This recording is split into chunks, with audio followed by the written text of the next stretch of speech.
আজ যেখানটা এসেছি এখানে আসলে কুসুরের গুড় নেওয়ার জন্য আসছে, আখের গুড় যেটা আর কি। এখানে আমরা আসছি চিনি চাম্পা কুসুরের গুড় নেওয়ার জন্য। আর চিনি চাম্পা কুসুরের গুড়টা সাধারণত মিষ্টি হয়, আর আমরা গুড়টা কিনবো একেবারে চিনি ছাড়া, মানে চিনি না দিয়ে। এই যারা গৃহস্থ ভাই রয়েছেন এদের সাথে কথা হয়েছে যে চিনি না দিয়ে গুড়টা শুধু পরিষ্কার করে আমাদেরকে দিবেন।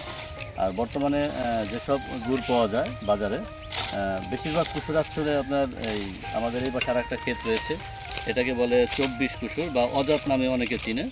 তো এই কুসুরটা আসলে সারা দেশে যেভাবে এই কুসুরের রস দিয়ে আপনার গুড় তৈরি করা হয়, এখানে চিনি দিতে হয়। আসলে চিনি না দিলে গুড় মিষ্টিও হবে না, এবং যারা নিয়ে গ্রাহক রয়েছে তারা খেতে পারবে না। চিনি ছাড়া দিলে গুড়টা হবে টক। তাই আমরা সরাসরি আসছি এই খেতে চিনি চাম্পা কুসুরের গুড় নেওয়ার জন্য। আমরা চিনি ছাড়া তৈরি করব এখানে, সেটা যেমনই হোক আমরা এই গুড়টা নিয়ে নেব।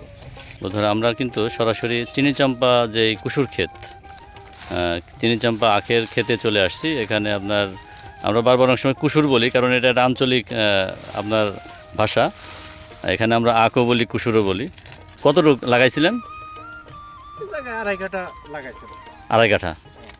ভাই, এই যে ময়লা পরিষ্কার করতেছেন, এর সাথে তো কিছু দেখা যায় যে আপনার অনেক সময় মাটি বা ওই এর যে ইয়েগুলো থাকে, শিকড়, তাতে গুড় যখন আপনি রস করবেন বা গুড় তৈরি করবেন তখন কি ময়লাটা কি থাকবে? না, প্রথমে আমরা ছাঁকি নিব।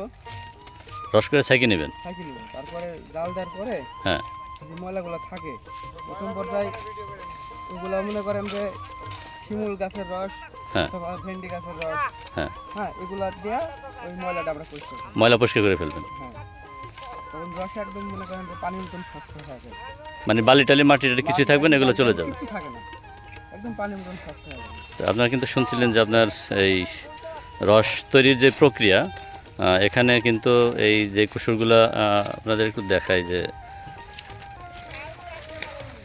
কুসুর যেভাবে পরিষ্কার করে রাখছে আর কি। তো এটা নিয়ে যাবেন, নেওয়ার পরে মেশিনে ভাঙাবেন, রস করবেন, এরপরে এটাকে ছাকা হবে। ছাঁকনি দিয়ে কয়েক ধাপে ছাকার পরে তারপরে এটাকে জ্বালানি করা হবে। এবং ময়লা কাটার জন্য সাধারণত আপনার শিমুলের আপনার যে মূল বা শিমুলের ছাল, এছাড়া রয়েছে আপনার ভেন্ডি গাছ, ভেন্ডি গাছের ছাল বা আপনার এর যে শিকড় রয়েছে, এগুলো দিলে যে ময়লাটা রয়েছে সমস্ত ময়লাই আপনার পরিষ্কার হয়ে একেবারে স্বচ্ছ হয়ে যাবে কুসুরের যে আখের যে রসটা। এরপরে আপনার আস্তে আস্তে এটার প্রক্রিয়া করে তারপরে গুড় তৈরি করা হবে।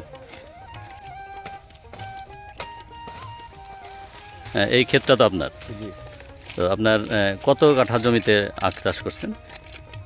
2-2.5 কাঠা জমি, নিজেদের খাওয়ার জন্য। এমনি প্রতি বছরই কি করেন? প্রতি বছর। কেমন খরচ গেছে আড়াই কাঠাতে? 5,000 টাকা। এবং আপনার প্রতি বছর তো করেন, এরকমই খরচ যায়। তাতে এই যে আপনার যে গুড় ইয়ে করেন মানে বানান, তাতে তো আপনার লস তো আর হয় না। লস। ঠিক আছে, ভালো থাকবেন আপনি।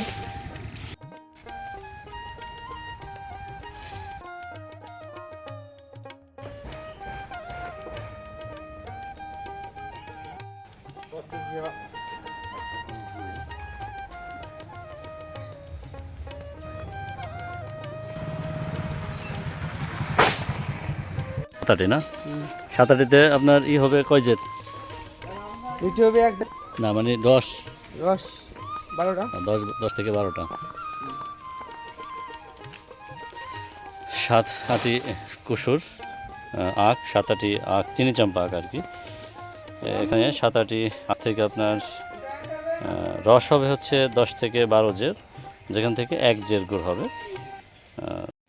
খাঁটি আখের গুড় তৈরির প্রক্রিয়া জানতে এই ভিডিওর সবগুলো পর্ব দেখার আমন্ত্রণ রইল।